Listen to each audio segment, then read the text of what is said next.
Hello and welcome back to the David67 Celtic News YouTube channel. Today's video going to be a wee look and roundup at news stories surrounding Celtic in the last 12-24 hours, and first look at the Celtic versus Livingston match on Sunday, which will be live on TV. And so, first piece of news, obviously, Brendan Rodgers had his disciplinary hearing yesterday at the SFA. He was given a one-match touchline ban, which will come into effect on Sunday for the game against Livingston, and a one-game suspended touchline ban, which will come into effect if he faces disciplinary charges again in the 23-24 season, which of course is good news because it means he will be available on the touchline and the dressing room for the game against Rangers on the 7th of April, which does help, obviously, with changing tactics, changing formations, etc., as needed. So John Kennedy will be in charge for the game against Livingston, and Rodgers will be sitting in the stands, supervising things, etc. I think in the end, probably a fair result for Celtic and for Rodgers.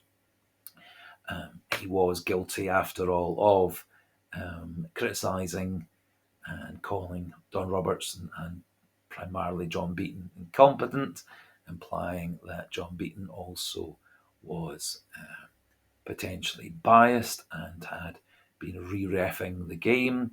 And certainly John Beaton does have the reputation on the occasions when he is the VAR referee of re-reffing the game and putting his thumb metaphorically on the scales to change the outcome in matches. However, I think Celtic are more than good enough to overcome refereeing errors and VAR errors, and we will have to overcome Don Robertson at the weekend, as he will be the referee for the Celtic versus Livingston match on Sunday. However, I think Celtic are more than good enough to win the game against Livingston comfortably, which should restore us back to the top of the table. Other wee bits of news: Celtic are said to be in very active negotiations with Paulo Bernardo and with Benfica. Looks like Celtic are very keen to make the Paulo Bernardo deal permanent, but are trying to negotiate down the £6 million purchase clause that would appear to have been put in place with the loan last August. I think Paulo Bernardo is a player who has been a wee bit patchy on and off with Celtic. He's had some excellent games, most notably, I think, the Celtic Rangers match just before the new year, where he played very, very well and scored that vital goal. I think he is a player who will get better and better. I think he's a player who could step into the Matt O'Reilly role. I think he's also a player who can play a variety of different midfield roles, and I think he could be a very important, good player for Celtic in the long run. And so I would be very keen that Celtic do sign him in the summer. Obviously, if we can negotiate the price down from 6 million, all well and good. Other interesting news is that Brendan Rodgers has been full of praise for Yang, the South Korean wide player, saying Yang has been particularly impressive in training over the last couple of weeks in the international break. And on an associated story, Celtic are looking to block Yang being called up for the South Korean Olympic squad qualifiers in April. That would mean that Yang would be missing 4 games at a very vital time in our run to the double, and Celtic do have the power to refuse Yang being called up to the Olympic squad qualifiers, as it's not part of the FIFA calendar. However, if South Korea did qualify for the Paris Olympics in the summer, Yang would be have to be released for the period of the 24th of July through the 10th of August, which would be the period for the Olympic football tournament. I think this does actually indicate that Yang probably is currently the most likely player to be starting out wide for Celtic on Sunday at Livingston, given how full of praise Rodgers has been for Yang, and saying that Yang has improved considerably in 2024 compared to his form and performances prior to Christmas and New Year last year. And one wee other bit of news coming out of Celtic is that as of next season, the 24-25 season, Celtic and Rangers will be allowing away fans to attend those matches. So this won't apply for the Rangers match on April the 7th or the subsequent Celtic Rangers match at Celtic Park following the split. Both of those are not part of this deal. But as of the first Celtic versus Rangers game next season, there will be a 5% ticket allocation for away fans to attend the game. That would mean around 2,500 Celtic fans will be able to go to watch the next Celtic Rangers match at Ibrox, which is obviously good news, as it has been quite disappointing, I feel, for the last few years that there's not been any away fans at either ground, so that Celtic fans have been unable to celebrate thumping Rangers again over the last few years. And so we'll move on to the upcoming game against Livingston on Sunday. As I said, it will be live on TV for those unable to get to the game.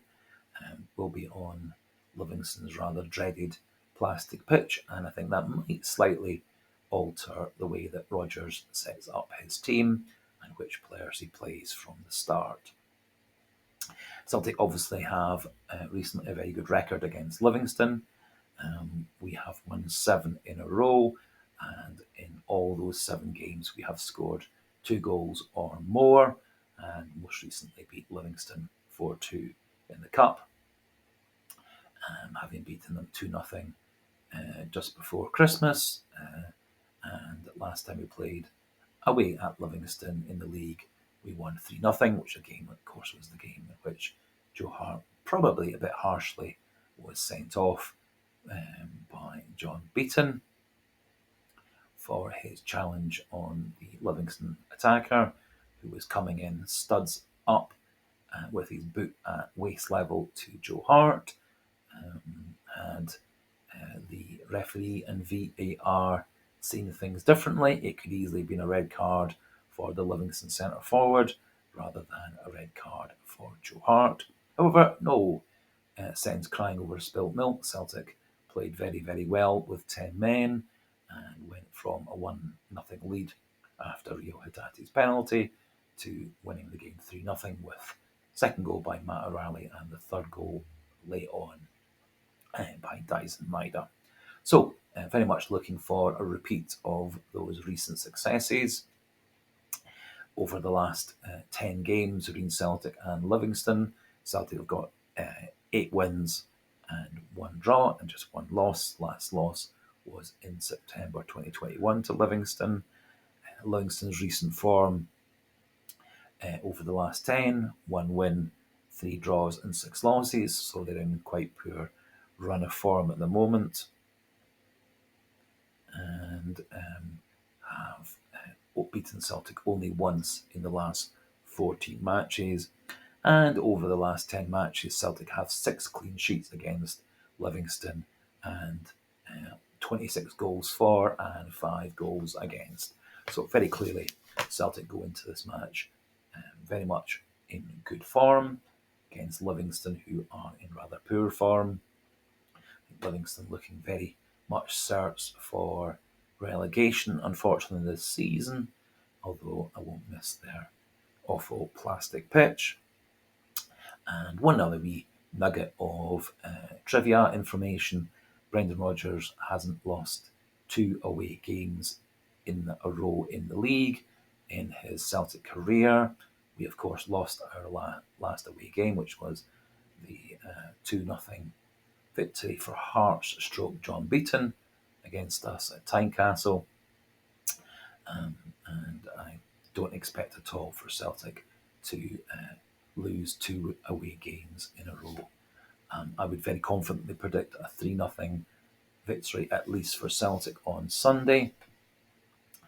And in terms of starting lineup, bearing in mind our players coming back from injury, and also that the following weekend we have what could be a very, very pivotal and vital game against Rangers.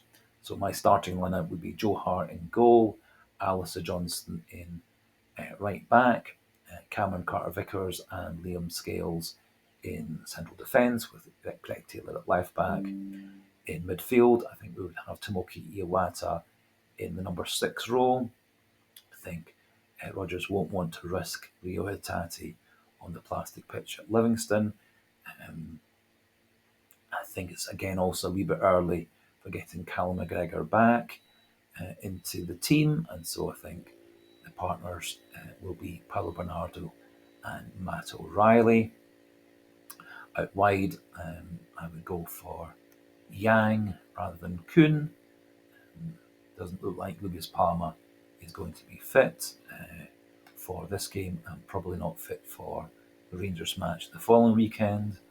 And Maida on the left with Kyogo through the middle.